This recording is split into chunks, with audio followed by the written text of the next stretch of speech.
Jesosi nilaza fanao asa lehibe,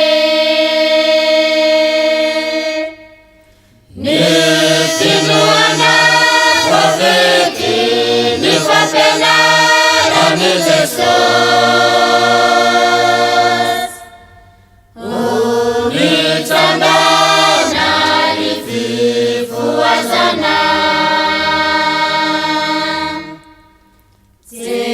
Jesosi nilaza fanao asa lehibe,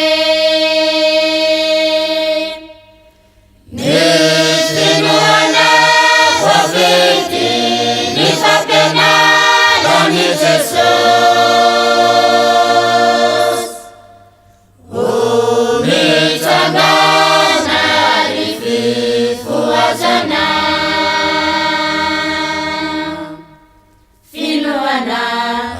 Zimba umerat, Zimba ufo, dia uveluna,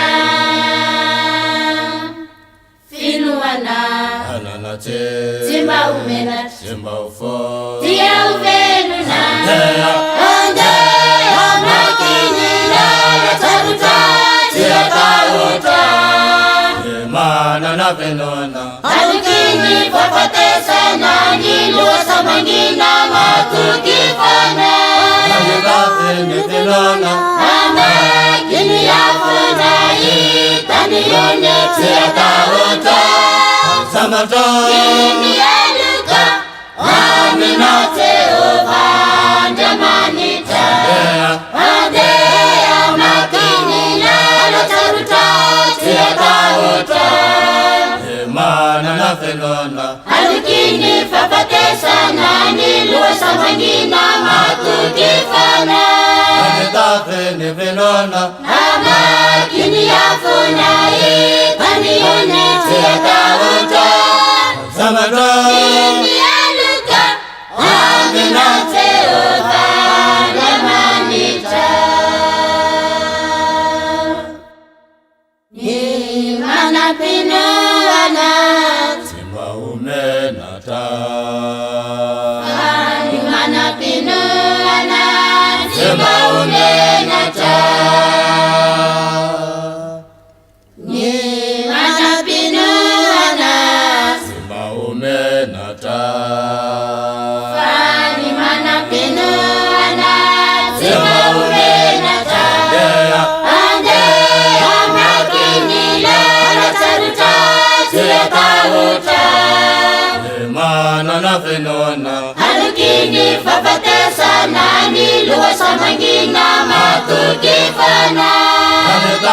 ni venona, Ama kini yafuna itani yone tiata uta.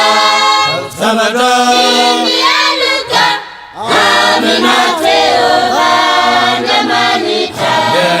Ande amakini lalo taruta tiata uta.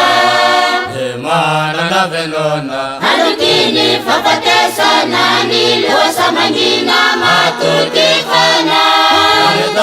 ni venona, Ama kini yafuna itani yone tiata uta. Samata, Kini yaluka aminate uvanda manita.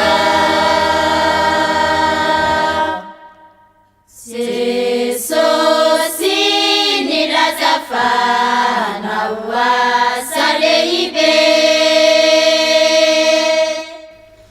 ny finoana voafety ny fampianarany Jesosy.